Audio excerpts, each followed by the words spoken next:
तो मैंने पढ़ाया था आपको कि जब लाइट डेंसर से रेयर में जाती है तो वो बेंड होती है लेकिन away from normal. Medium denser होगा तो हमने अभी पढ़ा है कि लाइट की स्पीड क्या हो जाएगी, कम। अब वो कम होकर कितनी हो गई, तो मान लेते हैं मीडियम में लाइट की स्पीड मान लिया अभी। हेलो चैंपियंस, तो क्लास में एंटर कर जाने के बाद अब हम रिफ्रैक्टिव इंडेक्स की थ्योरी पढ़ेंगे। अभी आपने प्रैक्टिकल देखा, लेकिन उसे थ्योरी के पॉइंट ऑफ व्यू से भी समझ लेते हैं, क्योंकि आपके लिए क्वेश्चन का आंसर देना इजी हो जाएगा। तो चलिए स्टार्ट करने से पहले मैं आपको एक फोटो दिखाता हूँ। यहाँ फोटो आप देख रहे हो, यहाँ आपको 3 मीडियम दिखाई दे रहे हैं। पहला मीडियम वाटर है, दूसरा हनी और तीसरा डायमंड, ठीक है। और यहां से मैं इन तीनों मीडियम में अगर लाइट पास करता हूं तो आप ये बताइए कि मीडियम की डेंसिटी पे क्या फर्क पड़ रहा है। देखो, मीडियम की डेंसिटी जो है वो वाटर के कंपैरिजन में हनी की जो ऑप्टिकल डेंसिटी है, ठीक है, ऑप्टिकल डेंसिटी यानी लाइट के पॉइंट ऑफ व्यू से जो डेंसिटी है उसे ऑप्टिकल डेंसिटी कहते हैं। और ऑप्टिकल डेंसिटी क्या डिसाइड करता है वो हम आगे अभी चर्चा करेंगे। लेकिन अब आप ये बताइए कि अगर लाइट वाटर में एंटर करेगी तो क्या करेगी, वाटर में एंटर करेगी तो एयर से वाटर में जाएगी तो रिफ्रैक्ट होगी, है ना। हनी में जाएगी तो और ज्यादा रिफ्रैक्ट करेगी, क्यों, क्योंकि हनी की ऑप्टिकल डेंसिटी और ज्यादा है। और डायमंड में जाएगी तो और ज्यादा लाइट बेंड करेगी यानी रिफ्रैक्ट करेगी, क्यों, क्योंकि डायमंड का ऑप्टिकल डेंसिटी इन दोनों से भी ज्यादा है ना। यानी कि जैसे जैसे हम वाटर से हनी, हनी से डायमंड पे जा रहे हैं, मीडियम की ऑप्टिकल डेंसिटी बढ़ रही है ना। और इस ऑप्टिकल डेंसिटी को हम एक्सप्रेस कैसे करेंगे, तो उसको एक्सप्रेस करने का तरीका होता है रिफ्रैक्टिव इंडेक्स। आपको कैसे पता चलेगा कि कोई मीडियम बहुत ज्यादा ऑप्टिकली डेंस है, कोई मीडियम बहुत ज्यादा रेयर है। तो ये रेयर और डेंसर का जो कंसेप्ट है ये हमें कैसे पता चलेगा। अगर मैं आपसे सिर्फ ये 3 मीडियम दिखाकर मैं पूछूं कि बताओ कौन ज्यादा ऑप्टिकली डेंस है, कौन कम डेंस है, तो आपको कैसे पता चलेगा। आपको जब तक इन सभी मीडियम का रिफ्रैक्टिव इंडेक्स की वैल्यू नहीं पता होगी आप नहीं बता पाएंगे, ठीक है। तो मीडियम की ऑप्टिकल डेंसिटी कम है या ज्यादा है ये बताने के लिए हम क्या यूज करते हैं, हम यूज करते हैं रिफ्रैक्टिव इंडेक्स। तो हर मीडियम की एक रिफ्रैक्टिव इंडेक्स की वैल्यू होती है। वो रिफ्रैक्टिव इंडेक्स की वैल्यू जितनी ज्यादा होगी मीडियम उतना ही ज्यादा डेंस होगा लाइट के लिए, और ये रिफ्रैक्टिव इंडेक्स की वैल्यू जितनी कम होगी मीडियम उतना रेयर होगा या कम डेंस होगा, ठीक है। तो ऑप्टिकल डेंसिटी समझ में आ गई। ऑप्टिकल डेंसिटी का मतलब यह है कि लाइट को बेंड करने की कैपेसिटी, और अगर लाइट बेंड हो रही है तो ये फिनोमिना हो गया रिफ्रैक्शन, है ना। तो optical density is the ability of a medium, एक मीडियम की एबिलिटी, उसकी क्षमता टू बेंड या टू रिफ्रैक्ट लाइट। और अगर कोई ज्यादा रिफ्रैक्ट कर पा रहा है तो उसकी ऑप्टिकल डेंसिटी ज्यादा, तो उसका रिफ्रैक्टिव इंडेक्स की वैल्यू भी ज्यादा। बात क्लियर हो गई। चलिए अब मैं यहां बताऊं कि रिफ्रैक्टिव इंडेक्स क्या है। तो रिफ्रैक्टिव इंडेक्स एक ऐसी वैल्यू होती है जिससे किसी मीडियम की ऑप्टिकल डेंसिटी का पता लगाया जा सकता है, ठीक है। जैसे मुझे अगर बताना है कि मेरा वजन ज्यादा है तो मैं वेइंग स्केल पे खड़ा हो जाऊंगा और वेइंग स्केल मेरा मास या वेट बताएगा, तो उससे मेरा वजन पता चल गया कि मैं भारी हूं कि हल्का हूं, है ना। तो जैसे भारी और हल्का ये आपको मास या वेट कैलकुलेट करने से पता चलेगा, उसी तरह कोई मीडियम ऑप्टिकली डेंस है या रेयर ये उस मीडियम के रिफ्रैक्टिव इंडेक्स से पता चलेगा, ठीक है। तो यहां रिफ्रैक्टिव इंडेक्स क्या है, the extent of change in direction of light that takes place in a given pair of medium, यानी कोई मीडियम लाइट को कितना ज्यादा रिफ्रैक्ट करता है, इसको एक्सप्रेस करने के लिए जो वैल्यू हम यूज करते हैं उसको रिफ्रैक्टिव इंडेक्स कहते हैं, ठीक है। अब आप ये बताइए कि यहां मैंने एक इंटरफेस मान लिया, सपोज कर लिया कि लाइट क्या हो रही है, ये 2 मीडियम का इंटरफेस है, ये एयर है ये वाटर है, ठीक है, क्लियर। तो लाइट जब एयर से वाटर में जाएगी तो वाटर ज्यादा ऑप्टिकली डेंस है एयर के कंपैरिजन में, वाटर की ऑप्टिकल डेंसिटी एयर के कंपैरिजन में ज्यादा है। तो अगर ऑप्टिकली डेंस ज्यादा होगा तो उसकी एबिलिटी, किस चीज की एबिलिटी, लाइट को बेंड करने की एबिलिटी भी ज्यादा होगी। तो इसका मतलब कि एयर के कंपैरिजन में पानी जो है, वाटर है, वो क्या करेगा, लाइट को बेंड करेगा, है ना। लेकिन अगर यही मैं एक दूसरा केस ले लूं, एयर के बाद यहां ले लूं वाटर की जगह केरोसिन, तो केरोसिन की ऑप्टिकल डेंसिटी वाटर से भी ज्यादा है, तो केरोसिन लाइट को और ज्यादा बेंड करेगा। ठीक है, तो इस केस में अगर आप डायग्राम बनाओगे तो ये डायग्राम कैसा बनेगा, ये डायग्राम कुछ ऐसा बनेगा। ठीक है, यहां क्या दिख रहा है, यहां कम बेंड हुआ लेकिन यहां ज्यादा बेंड होता हुआ दिख रहा है। मैं इसको और थोड़ा ऐसे दिखा दूं ताकि आपको अंतर समझ में आ जाए। यहां कम बेंड हुआ, यहां ज्यादा बेंड हुआ। क्यों? क्योंकि केरोसिन ज्यादा डेंस है। ठीक है, और ज्यादा डेंस है कैसे पता चलेगा, जब हम केरोसिन का रिफ्रैक्टिव इंडेक्स वैल्यू देखेंगे, अभी आगे आएगा, तो केरोसिन का रिफ्रैक्टिव इंडेक्स वैल्यू ज्यादा होता है किससे, वाटर से। वाटर का ज्यादा होता है किससे, एयर से। तो जैसे जैसे रिफ्रैक्टिव इंडेक्स वैल्यू बढ़ रही है, ऑप्टिकल डेंसिटी बढ़ रही है, मीडियम डेंसर होता जा रहा है, और मीडियम डेंसर होता जाएगा तो लाइट को वो और ज्यादा बेंड करेगा, रिफ्रैक्ट करेगा। ठीक है, बात समझ में आ गई। तो यहां मैं लिख सकता हूं मोर denser medium, more denser medium, more bending towards normal, more bending of light, more bending of light towards normal। Light यानी मीडियम जितना ज्यादा डेंसर होगा, लाइट उतनी ही ज्यादा बेंड होगी किधर, टुवर्ड्स नॉर्मल। और जितना ज्यादा रेयर मीडियम होगा, मोर रेयर मीडियम,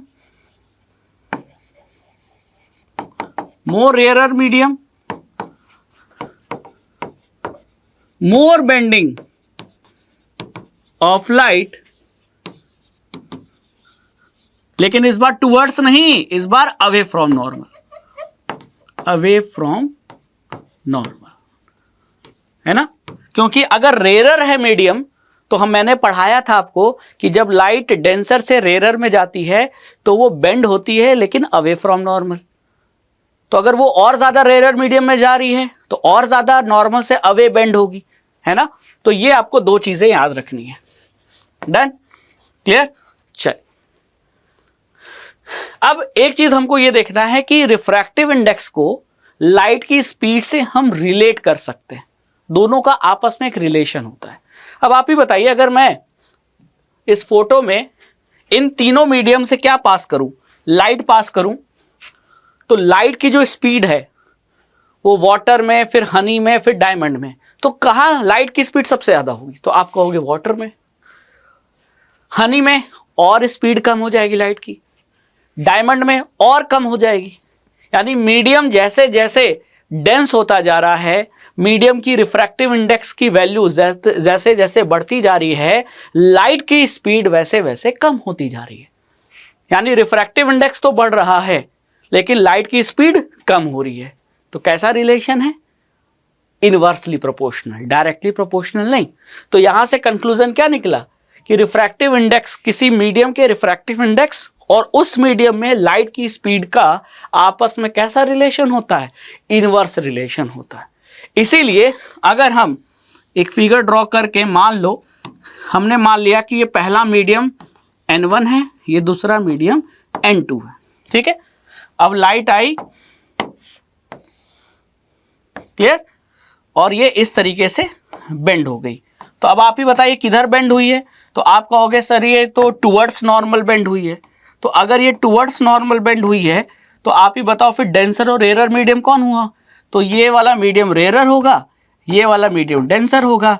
तभी तो लाइट रेयर से डेंसर जा रही है तो किधर बेंड हो रही है, टुवर्ड्स नॉर्मल। इसको तो सीधे जाना था लेकिन ये नॉर्मल की तरफ बेंड हो गई। ठीक है, अब अगर मुझे सेकेंड मीडियम का रिफ्रैक्टिव इंडेक्स फर्स्ट मीडियम के कंपैरिजन में बताना है तो मैं इसे क्या लिखूंगा, बताइए क्या लिखूंगा। अगर मुझे सेकेंड मीडियम का रिफ्रैक्टिव इंडेक्स फर्स्ट मीडियम के रेस्पेक्ट में बताना है तो इसे लिखने का तरीका है N21।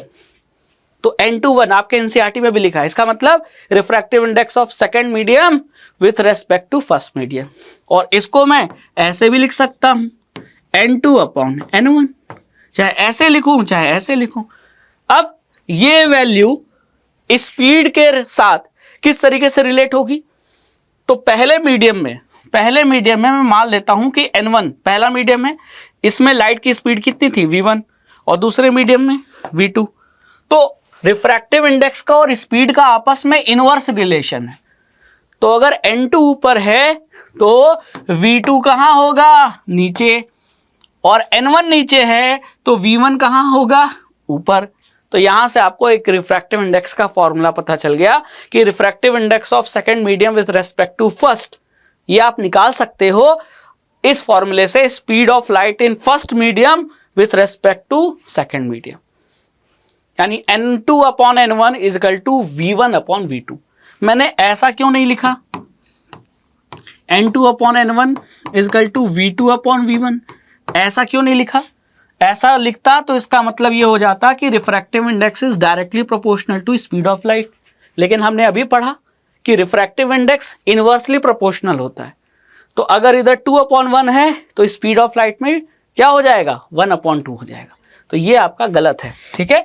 तो गलत है तो इसको हटा देते हैं, और ये आपका सही फॉर्मूला है। तो ये एक फॉर्मूला हो गया जिससे आप रिफ्रैक्टिव इंडेक्स या स्पीड ऑफ लाइट क्या कर सकते हो? किसी मीडियम में कैलकुलेट कर सकते हो, ठीक है?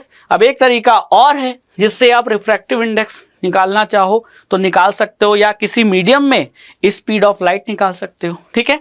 तो यहां मैं टोटल 3 फॉर्मूले बता रहा हूं। अभी एक फॉर्मूला तो आपको मैंने बता दिया। एक फॉर्मूला क्या है? n2 अपॉन n1, यानी कि n21 ये v1 अपॉन v2 के बराबर हो जाएगा। एक फॉर्मूला ये है। दूसरा फॉर्मूला है n इक्वल टू cv।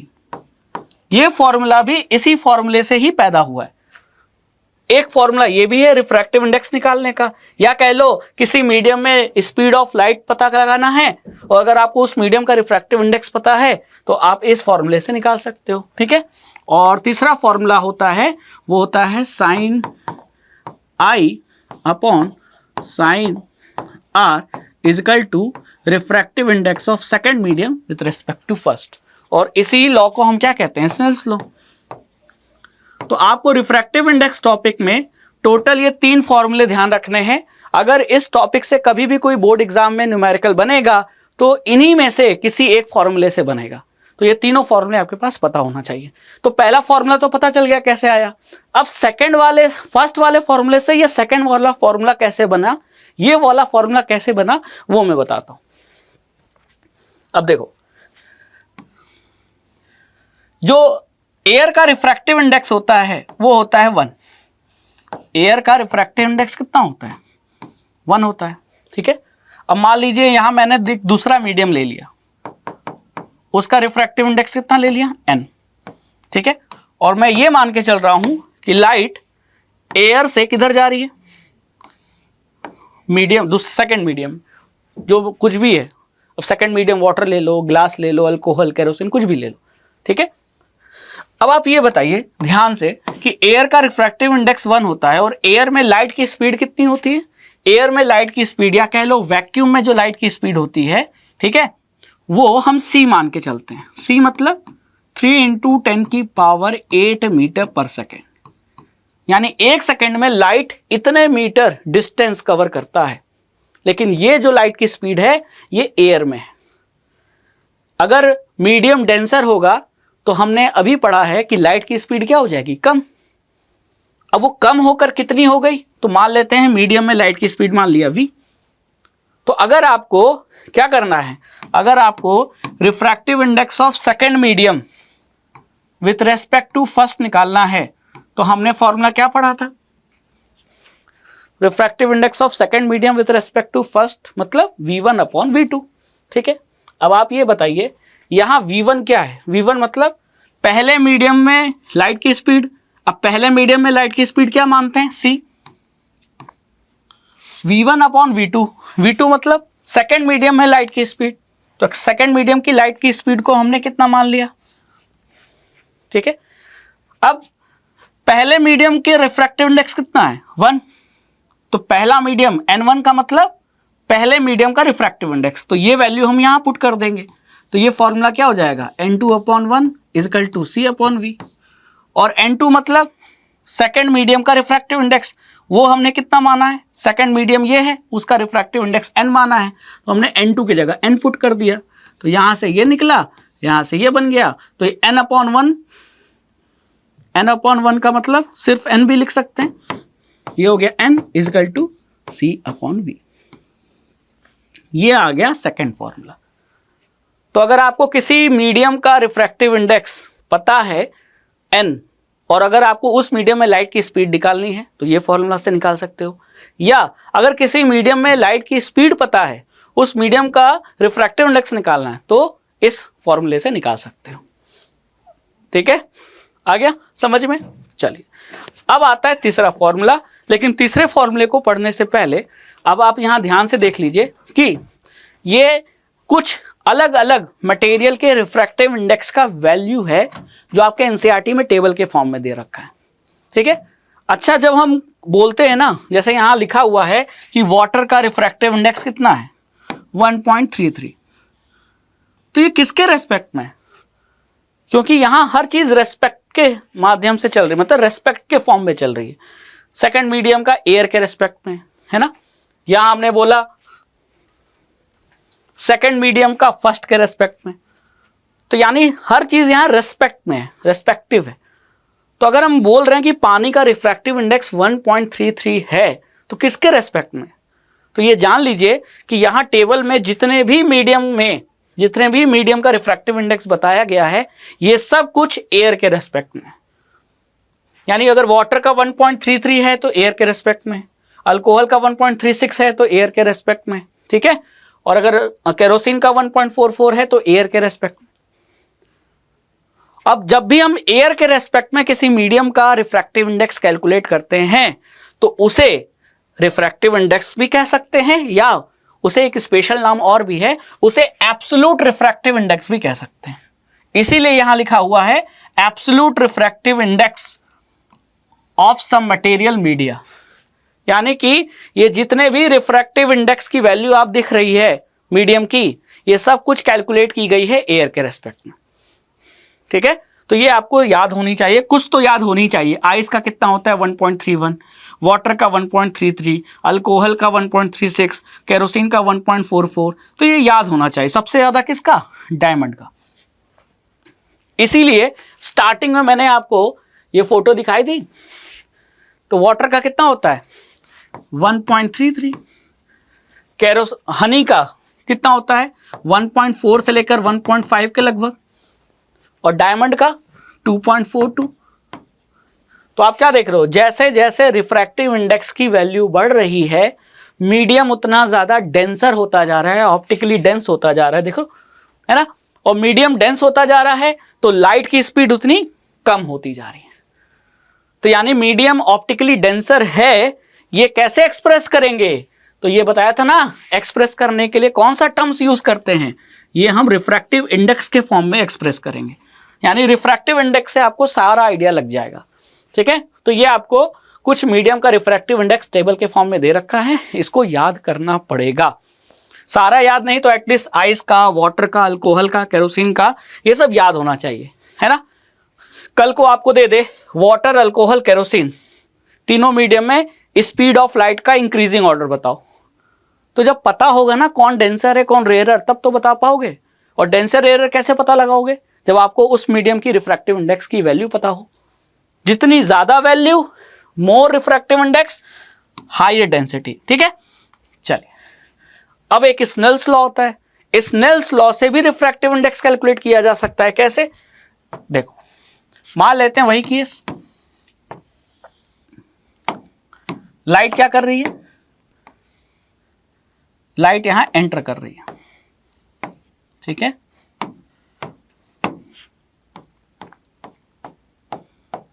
ठीक है, और लाइट एंटर कर रही है, तो आप ये बताइए ये इंसिडेंट रे है, इंसिडेंट रे ने ये नॉर्मल के साथ जो एंगल बनाया, ये angle I, angle of incidence, और ये रिफ्रैक्टेड रे है, रिफ्रैक्टेड रे ने इस नॉर्मल के साथ जो एंगल बनाया वो angle R, angle of refraction.